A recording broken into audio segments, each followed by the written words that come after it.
Welcome to metro pulse. నేను హరి. ముందుగా metro headlines చూద్దాం. హబ్సిగూడలో వీర రాఘవేంద్ర జయంతి వేడుకలు, నివాళులు అర్పించిన రామచంద్రరావు.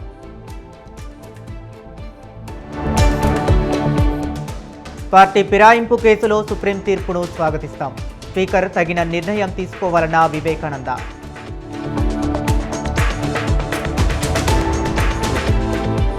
నందిగామలో దారుణం, 13 ఏళ్ల బాలికకు 40 ఏళ్ల వ్యక్తితో వివాహం.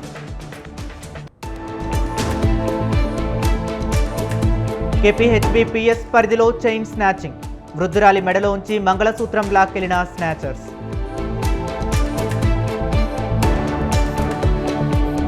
హైదరాబాద్లో చిరుత కలకలం, పార్కులో బోనులో చిక్కిన వైనం.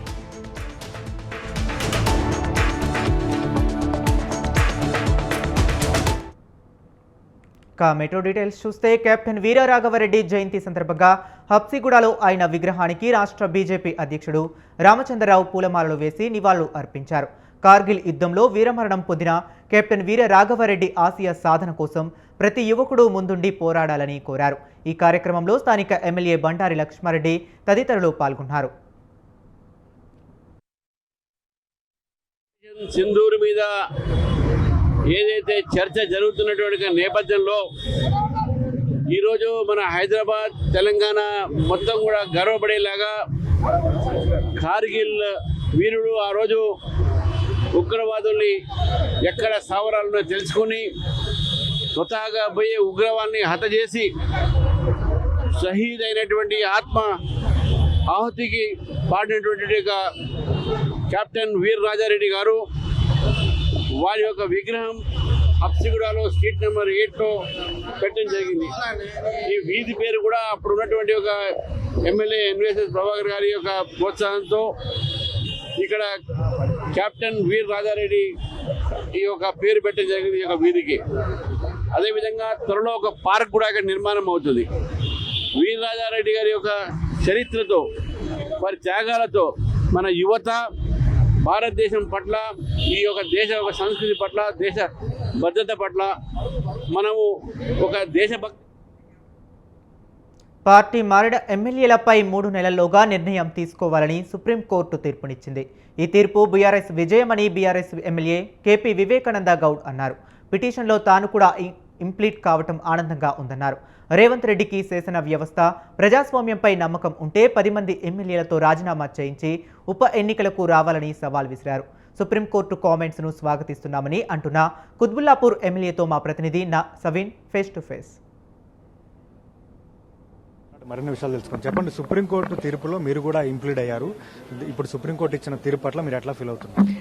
మేము చాలా సంతోషంగా ఉన్నాం. ఈ యొక్క తీర్పుని స్వాగతిస్తున్నాం. ఈ తీర్పు మా బీఆర్ఎస్ పార్టీ యొక్క ఘన విజయం ఇది. ఎందుకంటే గత కొన్ని నెలలుగా మా బీఆర్ఎస్ పార్టీలో గెలిచి కాంగ్రెస్ పార్టీలో వెళ్లినటువంటి ఎమ్మెల్యేలని పైన అనర్హులుగా ప్రకటించాలని చెప్పి మేము వేసిన పిటిషన్ వాటి దగ్గర పెండింగ్ పెట్టి కాలయాపన చేస్తున్న సందర్భంలో, ఇలాంటి చర్య తీసుకున్న సందర్భంలో దీనిపైన చర్య తీసుకోవాలని కోర్టుని ఆశ్రయిస్తే సుప్రీంకోర్టు 3 నెలల్లో దీని తక్షణ చర్య తీసుకోవాలని చెప్పేసి ఆదేశించడం అనేది మా పార్టీ ఘన విజయంగా మేము భావిస్తా ఉన్నాం. కాబట్టి మేము ఒకటే కోరుతా ఉన్నాం కాంగ్రెస్ పార్టీని, ముఖ్యంగా ముఖ్యమంత్రి రేవంత్ రెడ్డి గారిని, మీరు 3 నెలల వరకు వెయిట్ చేయకుండా, స్పీకర్ గారి యొక్క తీర్పు గురించి వెయిట్ చేయకుండా, నిజంగా నీ పరిపాలన పైన నీకు నమ్మకం ఉంటే, నిజంగా నీ ఒక రాష్ట్రం రోల్ మోడల్గా చెప్పుకొని ఢిల్లీ వీధిలో విరవిగుతా ఉన్నావు, నిజంగా నిజమైతే ఈ 10 మంది ఎమ్మెల్యేలతోని రాజీనామా చేపించి ఉప ఎన్నికలకు రండి అని చెప్పేసి బీఆర్ఎస్ పార్టీ ఛాలెంజ్ విసురుతా ఉంది. మీ కాంగ్రెస్ పార్టీ సిద్ధాంతం ప్రకారమే, మీ రాహుల్ గాంధీ గారు చెప్పిన విధంగానే ఎవరైతే పార్టీ ఫిరాయించినటువంటి ప్రజాప్రతినిధులు ఉంటారో తక్షణం వారిని అనర్హులుగా ప్రకటించాలని చెప్పేసి ఒక డిమాండ్ ఏదైతే మీ చట్టం తీసుకొస్తాము, 5 న్యాయ సూత్రాలు ఉందో మీ సిద్ధాంతం ప్రకారమే ఈ రోజు మీరు నడుచుకోండి. మీరు రాహుల్ గాంధీ గారు ఢిల్లీలో ఒక మాట చెప్తారు, మీరు గల్లీలో ఒక పని చేస్తూ ఉంటారు. అంటే ఢిల్లీలో ఒక నీతి, తెలంగాణలో ఒక నీతి. అంటే రాహుల్ గాంధీ గారు అంటే మీ కాంగ్రెస్ పార్టీ సిద్ధాంతాన్ని రేవంత్ రెడ్డి గారు పాటించరా? వారికి కాంగ్రెస్ పార్టీ సిద్ధాంతాలు కాకుండా సొంత సిద్ధాంతాలు రేవంత్ రెడ్డి గారికి ఉంటాయా?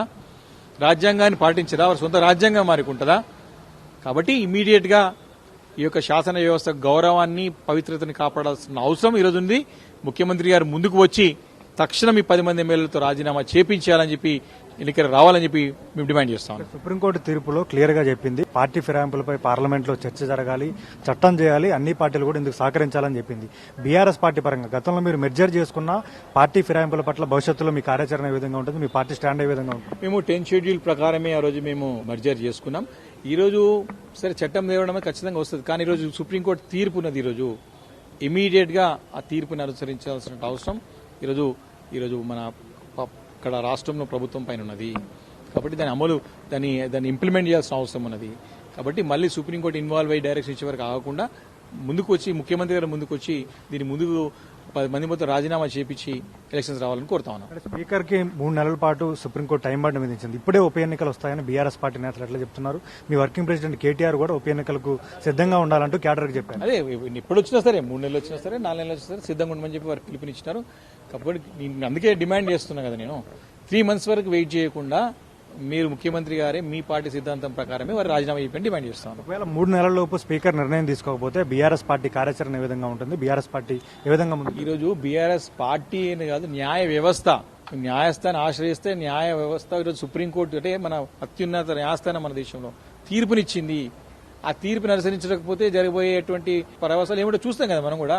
కోర్టు ఉల్లంఘనలు ఏమైతాయి, ఆ కోర్టుని మనము తీర్పును ఫాలో కాకపోతే ఏ రకంగా కంటెంప్ట్ అవుతారో తెలుసు కదా మనకి. అవన్నీ చూస్తాం రాబోయే రోజుల్లో. గతంలో అసెంబ్లీలో రేవంత్ రెడ్డి స్వయంగా ఉప ఎన్నికలు ఎట్లా వస్తాయి, గతంలో బీఆర్ఎస్ పార్టీ చేసిన పనినే ఇప్పుడు మేం చేశాము, ఉప ఎన్నికలు ఎట్లా వస్తాయని ప్రశ్నించారు. ఇప్పుడు సుప్రీంకోర్టు ఇచ్చిన తీర్పుపై బీఆర్ఎస్ పార్టీ కాంగ్రెస్ పార్టీకి రేవంత్ రెడ్డికి ఏం చెప్పు? మీ యొక్క అధికార మదంతో అహంకారంతో మీరు ఆ రోజు అసెంబ్లీలో ఫ్లోర్ ఆఫ్ ది హౌస్ లో మాట్లాడిన మాటలు, ఈ 10 మంది ఫిరాయించినట్టు ఎమ్మెల్యేలకు ఉప ఎన్నికలు అసెంబ్లీ స్థానాలకు ఎట్లా వస్తాయి అధ్యక్ష అని చెప్పి అడిగిన ప్రశ్నకి చెంపపెట్టు లాంటి సమాధానం తీర్పు ద్వారా లభించింది. ఇప్పటికైనా వారు దిగాల, న్యాయ వ్యవస్థను కూడా శాసించే విధంగా ఆ రోజు మాట్లాడారు. అది కూడా సుప్రీంకోర్టు తప్పుపట్టింది. కాబట్టి తెలుసుకోవాలి రేవంత్ రెడ్డి గారు, ఇప్పటికైనా స్టడీ చేయాలా, లేకపోతే నిపుణులతో తెలుసుకోవాలి న్యాయ వ్యవస్థ అంటే ఏంటి, శాసన వ్యవస్థ అంటే ఏంటి, ఎవరి పరిధి ఏంది, ఎవరి పరిధిలో ఎవరు ఉంటారని తెలుసుకుని వ్యవహరిస్తే తన గౌరవాన్ని తను కాపాడుకున్నట్లయితే తప్ప, లేకపోతే మన రాష్ట్ర ప్రతిష్ట, ముఖ్యమంత్రి యొక్క పదవి యొక్క గౌరవాన్ని దిగజార్చిన వాడు అవుతాడని చెప్పి సందర్భంగా మనం చేస్తాను. Thank you. ఇది ప్రధానంగా సుప్రీంకోర్టు తుది తీర్పుపై స్పీకర్ 3 నెలల్లోపు నిర్ణయం తీసుకోవాలి. నిర్ణయం తీసుకోకపోతే కోర్ట్ ఆఫ్ కంటెంట్ కిందికి వస్తుందంటూ కుత్బులాపూర్ ఎమ్మెల్యే కేపీ వివేకానంద్ గౌడ్ అంటున్నారు. కెమెరామెన్ జానకితో సవీన్, స్వతంత్ర టీవీ, హైదరాబాద్. తెలంగాణ అభివృద్ధి కోసం కంకణం కట్టుకుని పనిచేస్తున్న వ్యక్తి ముఖ్యమంత్రి రేవంత్ రెడ్డి అని గ్రేటర్ యూత్ కాంగ్రెస్ నాయకులు అనిల్ కొనియాడారు. మల్లాపూర్ డివిజన్లోని జనప్రియ కాలనీలో సుమారు 64 లక్షల రోడ్డు పనులకు నిధులు కేటాయించిన సీఎం రేవంత్ రెడ్డికి కాలనీ అసోసియేషన్ సభ్యులు కాంగ్రెస్ నాయకులతో కలిసి పాలాభిషేకం చేశారు. ఈ నిధుల మంజూరుకు ఆదేశాలు జారీ చేసిన ముఖ్యమంత్రి రేవంత్ రెడ్డి, దీనికి సహకరించిన ఉప్పల్ కాంగ్రెస్ పార్టీ ఇన్ఛార్జ్ మందమల పరమేశ్వర్ రెడ్డి ప్రత్యేక ధన్యవాదాలు తెలిపారు.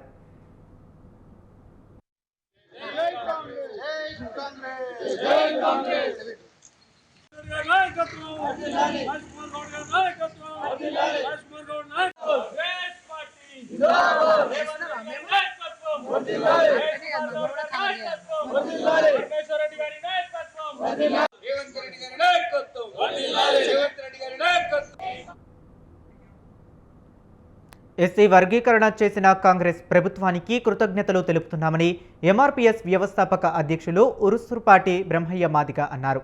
ఈ మేరకు ఉస్మానియా యూనివర్సిటీ ఆర్ట్స్ కళాశాల న్యూ సెమినార్ హాలులో నిర్వహించిన సమావేశంలో ఆయన మాట్లాడారు. ఎస్సీ వర్గీకరణ చేయాలని గత 30 ఏళ్లుగా తాము అలుపెరగని పోరాటాలను చేశామని తెలిపారు. తెలంగాణ రాష్ట్ర ప్రభుత్వం అడుగులు వేసే విధంగా రాష్ట్ర ప్రభుత్వం మీద మనం ఒత్తిడి తీసుకొద్దామా, విజ్ఞప్తి చేద్దామా అనే అంశాల మీద మాదిగలకి, మాది కులాలకి మేలు జరిగే విధంగా ముందుకెళ్లాలన్న సంకల్పంతో ఈ సమావేశం ఏర్పాటు చేస్తుంది. అదేవిధంగా 30 ఏళ్ల తర్వాత ఈరోజు 2 తెలుగు రాష్ట్రాల్లో, ప్రధానంగా ఆంధ్ర తెలంగాణ రాష్ట్రాలు లేదా కర్ణాటక తమిళనాడు రాష్ట్రాలను ఒకసారి, దక్షిణాది రాష్ట్రాలను ఒకసారి గమనించుకుంటే, ఈ దక్షిణాది రాష్ట్రాల్లో ఉండబడినటువంటి మాదిగలకు, మాదిగ ఉపకులాలకు, దళితులకు, క్రైస్తవులకు, అదేవిధంగా ముస్లిం మైనారిటీ వర్గాలకు తీవ్రమైన ప్రమాదం ఈ రోజు ఒక రూపంలో రాబోతా ఉందన్న విషయాన్ని మాదిగ రిజర్వేషన్ పోరాట సమితిగా మేము గుర్తించాం. అదేంటంటే ఎస్సీ వర్గీకరణ 2004లో రద్దయింది. బీఆర్ఎస్ వర్కింగ్ ప్రెసిడెంట్ కేటీఆర్కు తెలంగాణ కమ్మ సంఘాల సమైక్య అల్టిమేటం జారీ చేసింది. తమ సామాజిక వర్గాన్ని అనుచిత వ్యాఖ్యలతో తొలడాడినట్లు బీజేపీ ఎంపీ సీఎం రమేష్ వెల్లడించిన అంశంపై స్పష్టత ఇవ్వాలని డిమాండ్ చేసింది. ఈ మేరకు హైదరాబాద్ సోమాజిగూడ ప్రెస్ క్లబ్లో వారు మాట్లాడారు. సీఎం రమేష్ ఇటీవలే బహిర్గతం చేసిన వ్యాఖ్యలను అన్నారా లేదా అనే అంశంపై కేటీఆర్ స్పందించకుంటే అనుచిత పదాలు ఆయన నోటి నుండి వెలువడినట్లుగానే తాము నమ్మాల్సి ఉంటుందన్నారు. కేటీఆర్ గారు వాళ్ళ మాటల సందర్భంలో కమ్మ సామాజిక వర్గాన్ని గురించి, రెడ్డి సామాజిక వర్గాన్ని గురించి కొన్ని అభ్యంతరకరమైన వ్యాఖ్యలు చేశారని రమేష్ గారు చెప్పారు. మరి ఇంతవరకు కూడా కేటీ రామారావు గారు నేను అనలేదు, నేను అన్నాను అని ఇంతవరకు కూడా ఆయన బయటకు వచ్చి చెప్పలేదు. మరి వీటిని మేము తీవ్రంగా ఖండిస్తున్నాము. తెలంగాణ రాష్ట్రంలో 60 కమ్మ సంఘాలు ఉన్నాయి. ఈ 60 సంఘాల తరపున కూడా 25 లక్షల మంది ప్రజలు ఉన్నాము. ప్రతి జిల్లాలో ఉన్నాము. మనసు గాయపడింది. మేము ఎంతో బాధతో ఉన్నాము. మేము ఎవరికి అన్యాయం చేయం, సమాజంలో మేము ఎవరి జోలికి వెళ్ళాం. మేము అభివృద్ధి పైపోయే పరుగులు తీస్తాము. వ్యవసాయ రంగంలో కానీ, వాణిజ్య రంగంలో కానీ, సినీ రంగంలో కానీ, డాక్టర్లుగా, యాక్టర్లుగా, ఇంజనీర్లుగా వివిధ రంగాల్లో బీసీలకు 42% రిజర్వేషన్లు ఇవ్వటమే లక్ష్యంగా తెలంగాణ ప్రభుత్వం చేస్తున్న కృషిని తాము సంపూర్ణ మద్దతు ప్రకటిస్తున్నట్లు ఉద్యోగ, ఉపాధ్యాయ, విద్యావంతుల జేఏసీ పేర్కొంది. సోమాజిగూడ ప్రెస్ క్లబ్లో ఏర్పాటు చేసిన సమావేశంలో జేఏసీ నేతలు దేవరకొండ సైదులు, కిరణ్ కుమార్, సుంకర శ్రీనివాస్ మాట్లాడారు. జనాభాలో సగానికి పైగా ఉన్న బీసీలకు న్యాయం చేయడమే లక్ష్యంగా తెలంగాణ ప్రభుత్వం కీలక నిర్ణయం తీసుకుందని చెప్పారు. రిజర్వేషన్ల సాధనకు చివరి అడుగులు వేస్తున్న వేళ తామంతా ప్రభుత్వానికి అండగా ఉండాలని నిర్ణయించినట్లు చెప్పారు. కూడా దేశం యావత్తు వారి యొక్క ఆలోచన విధానానికి, వారు తెలియజేసే కార్యక్రమాలన్నిటికీ ఈ 42% రిజర్వేషన్లు బీసీలకు సాధించుకునే అంతవరకు ఐక్యంగా పోరాటం చేయాలని, ఈ 42 కోసం ఈ దేశంలో ఎవరైతే ఏ కార్యక్రమాలు అయితే నిర్వహిస్తారో, ఏ పోరాటాలు అయితే చేస్తారో ఆ అన్ని పోరాటాలకి భారతదేశం యావత్తు ప్రజానికం బీసీలు మొత్తంగా కూడా వారికి మద్దతు తెలియజేయాలని, ఖచ్చితంగా ఈ 42% సాధించుకునేంత వరకు ఈ పోరాటం, ఈ ఐక్యత బీసీల ఉద్యోగుల్లో, విద్యార్థుల్లో, సమాజంలో అన్ని వర్గాలలో బీసీల్లో తేవటం. నక్సల్ సమస్యను శాంతి భద్రతల సమస్యగా కాకుండా ఆదివాసీల పోరాటం అంటూ కల్పిత కథనాలు ప్రచారం చేస్తున్నారని ఎంఎంఆర్ఐ అధ్యక్షుడు మురళీ మనోహర్ అన్నారు. యూనివర్సిటీలో అమరవీరుల స్మారక పరిశోధనా సంస్థ ఆధ్వర్యంలో నక్సల్ మేధోమదనం అంశంపై సదస్సు నిర్వహించారు. నేటి వరకు నక్సలైట్లు సృష్టించిన నరమేధం అంతా ఇంతా కాదన్నారు. ఆపరేషన్ కగర్ ఒక పక్క శాంతి చర్చలే ఎత్తుగడగా మరో పక్కగా జరుగుతుండటంతో సాయుధ నక్సల్స్ కన్నా ప్రమాదకరులైన అర్బన్ నక్సల్స్ మరో పక్క సమాజంలో గందరగోళం సృష్టిస్తున్నారన్నారు. అదానీలు, అంబానీలు దోపిడీ చేస్తలేరని నేనేం అంటలేను, చేస్తుండొచ్చు. కానీ మార్గం ఏంది? రైతు చట్టాలు వచ్చినాయి. రైతు చట్టాలు వస్తే పార్లమెంట్లో పెట్టి బలవంతంగా ముందుకు తీసుకెళ్లాలనుకున్నది ప్రభుత్వం. ఏడా ఉంది ప్రభుత్వం? ఏం చేసింది?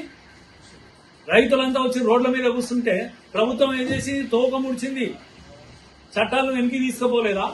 ప్రజల్లో దమ్ముంది. ప్రజలను నువ్వు కన్విన్స్ చేయగలగాలి. నువ్వు చెప్పే విషయంలో దమ్ముండాలి. ప్రజలకు చెప్పాలి. ప్రజా ఉద్యమాలు నిర్మాణం చేయండి. దేశంలో తప్పులున్నాయి, అన్యాయం జరుగుతుంది, పేదోడికి అన్యాయం జరుగుతుంది, దళితులకు అన్యాయం జరుగుతుంది, దోపిడీ జరుగుతుంది. దేశంలో ముస్లిం మైనారిటీలకు రక్షణ కరువైందని, వారిని లక్ష్యంగా చేసుకుని బీజేపీ దాడులకు పాల్పడుతుందని All India Azad Congress Party founder, అధ్యక్షురాలు షహనాజ్ తబస్సం విమర్శించారు. హిందూ ముస్లిం మధ్య విద్వేషాలు రెచ్చగొడుతూ రాజకీయ పబ్బం గడుపుతుందని ఆమె ఆరోపించారు.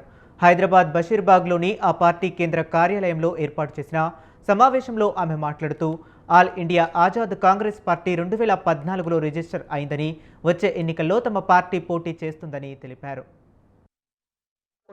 దేశంలో అన్ని మైనారిటీస్ పై జరుగుతున్న అన్యాయాన్ని అణిచివేయడానికి, హిందూ ముస్లింల మధ్య కులశాన్ని రెచ్చగొట్టుకున్న అలాంటి అన్ని పార్టీలకు మేము వ్యతిరేకిస్తున్నాము. మేము all India Azad Congress party తరఫున ఇలాంటి పార్టీకి వ్యతిరేకం. మేము ఇలా మైనారిటీస్ పై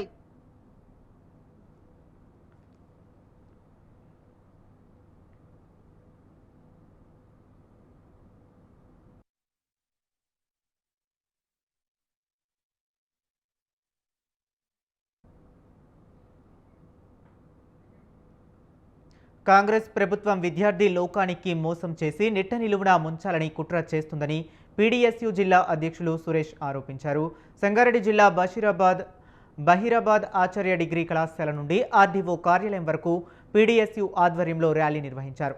పెండింగ్ స్కాలర్షిప్, ఫీజు రియంబర్స్మెంట్ విడుదల చేయాలని స్థానిక ఆర్డీఓకు వినతి పత్రం సమర్పించారు. కాంగ్రెస్ ప్రభుత్వం అధికారంలోకి వచ్చి ఏడాది అయినా విద్యారంగ సమస్యలు పరిష్కరించడం లేదని విమర్శించారు. ఇప్పటికైనా వెంటనే బకాయి ఫీజులు విడుదల చేయాలని డిమాండ్ చేశారు. విద్యార్థి లోకాన్ని మోసం చేయాలని చెప్పేసి నిట్ట నిలువున ముంచాలని చెప్పేసి చూస్తూ ఉన్నది. ఇది సరైన పద్ధతి కాదు, ఇది కరెక్ట్ కాదు.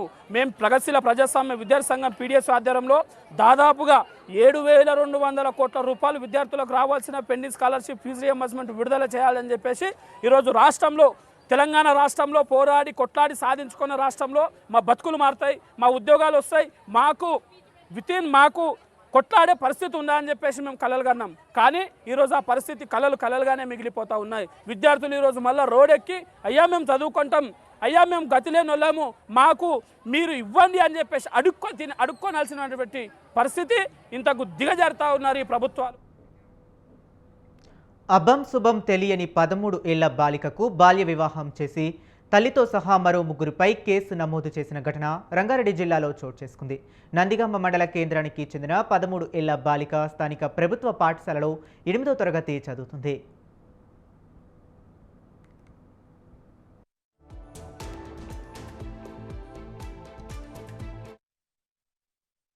పట్టుమణి 13 ఏళ్లు కూడా నిండని బాలికకు పెళ్లి చేశారు. నందిగామ మండల కేంద్రంలోని ప్రభుత్వ పాఠశాలలో 8వ తరగతి చదువుతున్న మహేశ్వరి అనే చిన్నారికి 40 ఏళ్ల వయసున్న శ్రీనివాస్ గౌడ్ అనే వ్యక్తితో వివాహం జరిపించారు.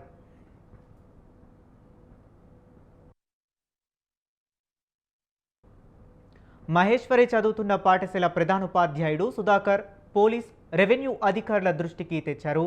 దీంతో తహసీల్దార్ రాజేశ్వరి, సర్కిల్ ఇన్స్పెక్టర్ ప్రసాద్, బాలిక తల్లి స్రవంతితో పాటు వరుడు శ్రీనివాస్ గౌడ్, పురోహితుడు ఆంజనేయులు పెళ్లికి సహకరించిన పెద్దలపై కేసు నమోదు చేశారు. బాలికను రెస్క్యూ హోంకు తరలించారు.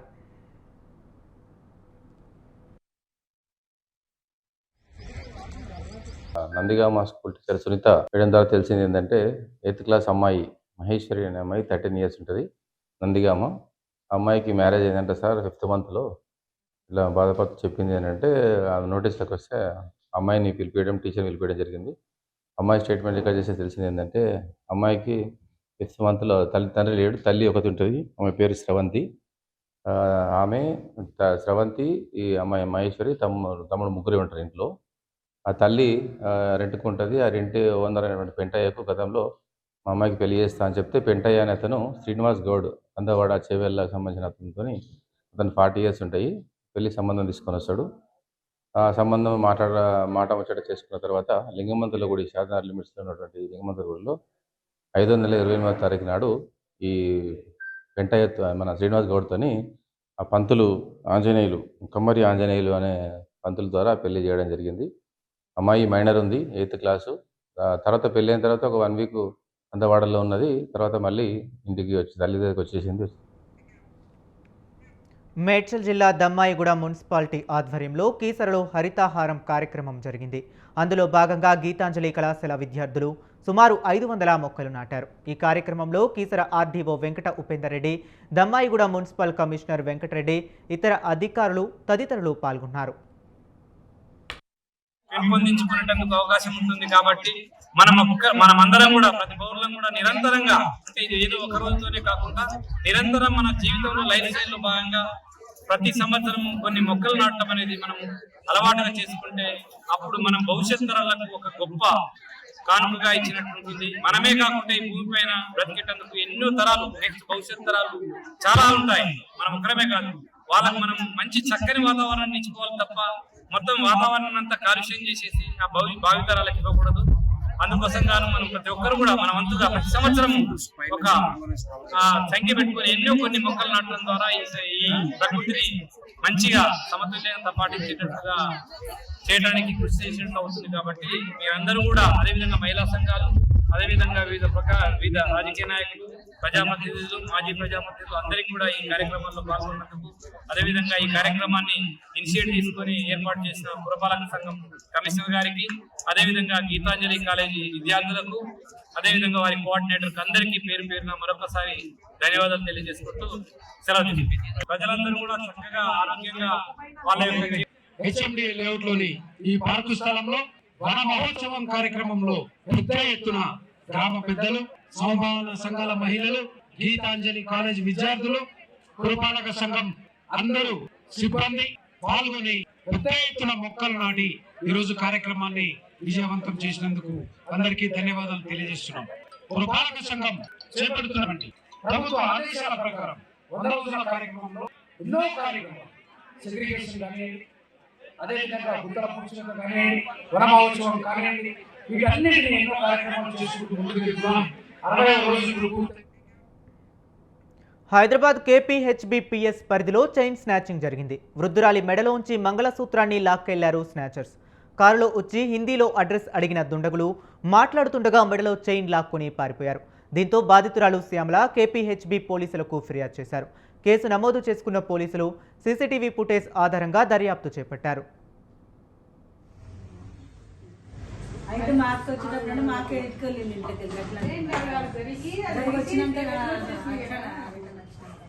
ఎర్లీ మార్నింగ్ 6:40 సమయంలో Shyamala, wife of Rajamouli, 17 years old lady, milk అని బయటకు వెళ్ళి రిటర్న్ వచ్చే క్రమంలోనే ఇద్దరు అనుమానితులు కార్లో వచ్చేసి ఈ అడ్రస్ ఎక్కడ అని చెప్పేసి ఆమెను అడిగే క్రమంలో ఆమె అడ్రస్ నాకు తెలియదనే క్రమంలో ఆమె కింద పడేసి ఉన్న మెడలో ఉన్న 5 తులాల బంగారు మంగళసూత్రాన్ని స్నాచ్ చేయడం జరిగింది. మేము CC ఫుటేజ్ ఆధారంగా, ఆమె కాంప్లైంట్ ఇచ్చిన ఆధారంగా చేసి 2 బృందాలను విడదీసి ఇన్వెస్టిగేషన్ చేస్తున్నాము. నిందితులను త్వరనే పట్టుకొని కోర్టు ముందు హాజరుపరుస్తాం. ఎర్లీ మార్నింగ్ 6:29 ఉందంట. అయితే మాకు వచ్చేటప్పుడు మాకే ఎత్తుకెళ్ళింది ఇంటికి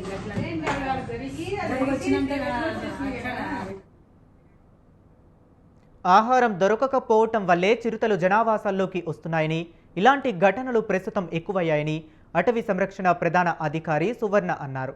3 వారాల నుంచి అటవీ అధికారులకు చిక్కకుండా తిరిగిన చిరుత ట్రాపింగ్ మీద అధికారి సువర్ణ మాట్లాడారు.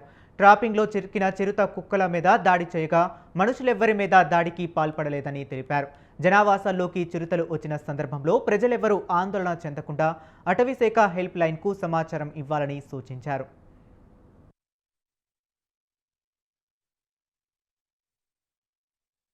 వచ్చి బయటకు వచ్చి వాటి హ్యాబిటాట్ నుంచి హ్యూమన్ వాటికి కూడా ఇష్టం ఉండదు హ్యూమన్ హ్యాబిటేషన్స్కి రావడానికి. ఒకవేళ అక్కడ వాటికి కావలసినంత ఫుడ్ దొరకకపోతే కూడా బయటకు వస్తుంటాయి. ఆ ఫుడ్ బయట దొరకకపోవడానికి కారణం కూడాను అగైన్ బయోటిక్ ఇంటర్ఫియరెన్స్. అది లేనప్పుడు బయటకు వచ్చి కుక్కలని వీటిని అటాక్ చేయడం మొదలు పెడతాయి. కొన్నిసార్లు మీరు చూస్తుంటారు క్యాటిల్, షీప్, గోటు, కానీ మనుషుల్ని జనరల్గా అవాయిడ్ చేస్తాయి. కొన్ని జాగ్రత్తలు తీసుకోవాలి. చిన్నపిల్లల్ని అది ఒకవేళ అది వచ్చినప్పుడు ఇన్ఫర్మేషన్ చిన్నపిల్లల్ని అది కొంచెం జాగ్రత్తగా చూసుకోవాలి. నైట్ టైం వెల్ లిట్, కొంచెం మన ఏరియాస్లో లైటింగ్ అది బాగా పెట్టుకోవాలి. కొన్ని రోజులు అది తీరేంత వరకు సమస్య కొంచెం కేర్ఫుల్గా ఉండాలి. With that